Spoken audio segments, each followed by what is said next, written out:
do it! This was fun! No!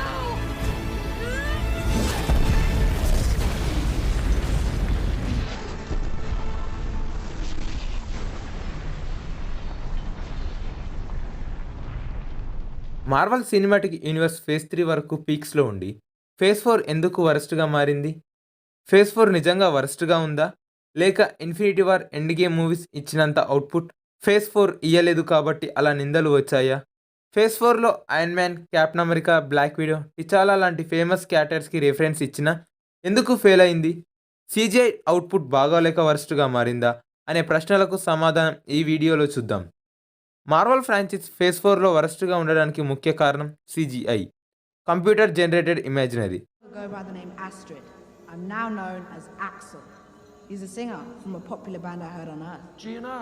Phase 1 to phase 3 వరకు MCU CJI బాగుంది. Phase 1 నుండి ఒక్కొక్క స్టెప్ మార్వెల్ ఎదుగుతూ వచ్చింది. ప్రీవియస్ మూవీ సీజీఐతో పోల్చుకుంటే నెక్స్ట్ మూవీ సీజీఐ బెటర్గా చేసేవారు. అలా ఫేజ్ 3లో జరిగింది. బట్ ఫేజ్ 4లో సీజీఐ వరస్ట్‌గా ఉంది. ప్రతి ఫేజ్ 4 మూవీ కాదు, బట్ కొన్ని మూవీస్. అలా సీజీఐ అవుట్‌పుట్ కరెక్ట్‌గా ఉండకపోవడానికి ముఖ్య కారణం టైం. మార్వెల్ స్టూడియోస్ డైరెక్టర్స్‌కి సరిపోయేంత టైం ఇవ్వలేదు. డైరెక్టర్స్ మీద చాలా ప్రెషర్ పెట్టారు. ఫేజ్ 3 వరకు మార్వెల్ ఇయర్లీ 2 ఆర్ 3 మూవీస్‌ని రిలీజ్ చేశారు. బట్ ఫేజ్ 4లో ఇయర్లీ 4 టు 5 మూవీస్‌ని రిలీజ్ చేశారు. 2022లో అయితే 2 మంత్స్‌కి ఒక్కోసారి మూవీ ఆర్ సిరీస్‌ని రిలీజ్ చేశారు. సో అలా డైరెక్టర్స్‌కి సరిపోయేంత టైం దొరకలేదు. ఇక చేసేది ఏమీ లేక డైరెక్టర్స్ మూవీని రిలీజ్ చేసేవారు.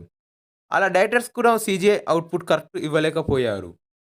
సెకండ్ రీజన్ వచ్చేసి story connection. Before phase 4 Marvel స్టూడియోస్లో కొనసాగింది ఇన్ఫినిటీ సగా. ఫేజ్ 1లో క్యారెక్టర్స్ ఇంట్రడక్షన్, ఫేజ్ 2లో infinity stones, Avengers founding and villain references etcetera. Phase 3లో విలన్ ఇంట్రడక్షన్, ఇన్ఫినిటీ స్టోన్స్ గురించి డీప్గా ఎక్స్ప్లెయిన్ చేయడం అండ్ ఎవ్రీ క్యారెక్టర్ని ఒక దగ్గరికి చేర్చారు. అండ్ ఫేజ్ 1 అండ్ ఫేజ్ 2కి ఫేజ్ 3లో ఎండింగ్ ఇచ్చారు. ప్రతి ఒక్క ఫేజ్లో ఒక్కో డీటెయిలింగ్ ఇచ్చారు అండ్ స్టోరీ మీనింగ్ కూడా బాగా చూపించారు. ఫేజ్ 4లో ఈ ప్రాసెస్ జరగలేదు. ఫేజ్ 4లో ఇంటెన్షన్ ఏంటి అని కూడా క్లారిటీ లేదు. విలన్ ఇంట్రడక్షన్ ఇచ్చారా అంటే అది లేదు. మల్టివర్స్ గురించి డీప్గా చూపించారా అంటే డీప్గా చూపించలేదు. విలన్ అండ్ మల్టివర్స్ గురించి సగం సగం చూపించారు. ఏదో ఒక దానిని డీప్గా చూపిస్తే ఫేజ్ 4 ఇంటెన్షన్ ఏంటి అని తెలిసి ఉండేది. సంబంధం లేకుండా కొన్ని మూవీస్ వచ్చాయి. ఫ్యాన్స్ ఫేజ్ 3లో ఒక్కో మూవీ వదలకుండా చూశారు. బట్ ఫేజ్ 4లో చాలామంది కొన్ని మూవీస్ ఆర్ షోస్ని కూడా చూడలేదు. ఫ్యాన్స్ అందరికీ ఫేజ్ 4 మీద ఇంట్రెస్ట్ పోయింది. Spider man no way home, black panther, doctor strange in the multiverse of madness movies phase 4కి పిల్లర్ లాగా ఉన్నాయి. థర్డ్ రీజన్ వచ్చేసి character introduction and development. Phase 4లో కొత్త క్యారెక్టర్స్ని ఇంట్రడ్యూస్ చేశారు. బట్ ఇంట్రడ్యూస్ చేసిన క్యారెక్టర్స్ ఇంట్రడక్షన్ సరిగ్గా చూపించలేదు. ఎగ్జాంపుల్ నమోర్ని తీసుకోవచ్చు. తన ఆరిజిన్ మార్చి చూపించారు. Black panther Wakanda forever మూవీలో న్యూ బ్లాక్ ప్యాంథర్ అయిన షూరీ చేతిలో నమోర్ ఓడిపోయాడు. కామిక్స్లో నమోర్ హల్క్ అండ్ థోర్ అంత బలవంతుడు అండ్ చాలా తెలివైనవాడు కూడా. వరల్డ్ వార్ హల్క్ అనే స్టోరీ లైన్లో ఇల్యూమినాటీ అంత హల్క్ని స్పేస్కి పంపించాలి అనుకున్నప్పుడు నమోర్ అంగీకరించాడు. ఒకవేళ హల్క్ భూమి మీదకి వస్తే వినాశనం చేస్తాడని ముందే ఊహిస్తాడు. సో అందుకే నమోర్ ఆ డెసిషన్ని అంగీకరించాడు. అంత స్ట్రాంగ్ అండ్ తెలివైన క్యారెక్టర్ని షూరీ చేతిలో ఓడిపోయేలా చేశారు.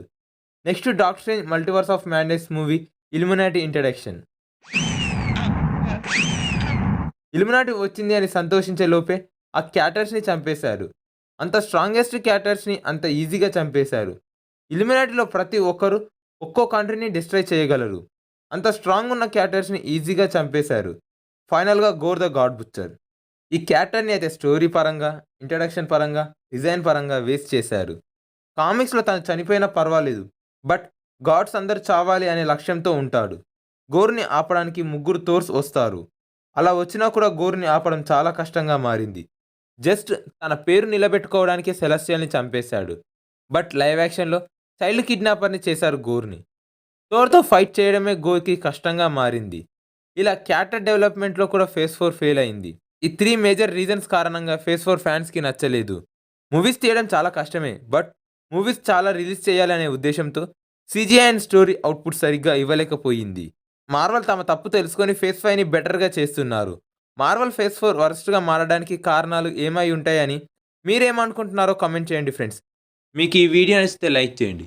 మీ ఫ్రెండ్స్ అండ్ ఫ్యామిలీ మెంబర్స్కి షేర్ చేస్తే నాకు ఇంకా ఇలాంటి వీడియోస్ చేయడానికి ఎంకరేజింగ్గా ఉంటుంది.